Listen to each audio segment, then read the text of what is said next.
Colleges have mascots because it gives them one image that they can relate to. Paydirt Pete is our mascot here at UTEP. He is probably one of the most iconic, if not the most iconic figures.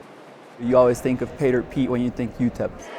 Pete is one of those things that appeals to people of all ages. 1, 2, 3, smile, Paydirt! We always have kids rushing up to Pete to take pictures, just to shake his hand, to give him a high five. He does a lot of community service events. He goes out to hospitals, out to a lot of schools.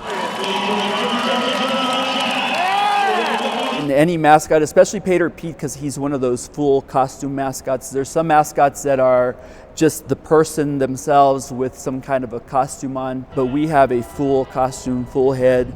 It takes a special person to be able to stay in the costume for any long period of time. It does get really hot in there, especially on day games and when you're moving around a lot. So it takes a special kind of person just to be able to not be claustrophobic in the costume, if you will.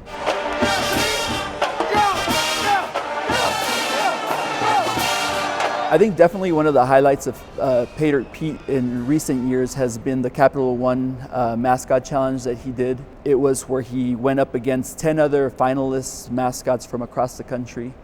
It was an online thing, so people got to vote online for whoever their favorite mascot was. And he stayed in there every single week until the final round. It was him and one other mascot. Paydirt Pete unfortunately didn't win, but he did get first runner-up, which is a big deal because there was so much media hype around it, and I think just created so much more visibility for Paydirt Pete.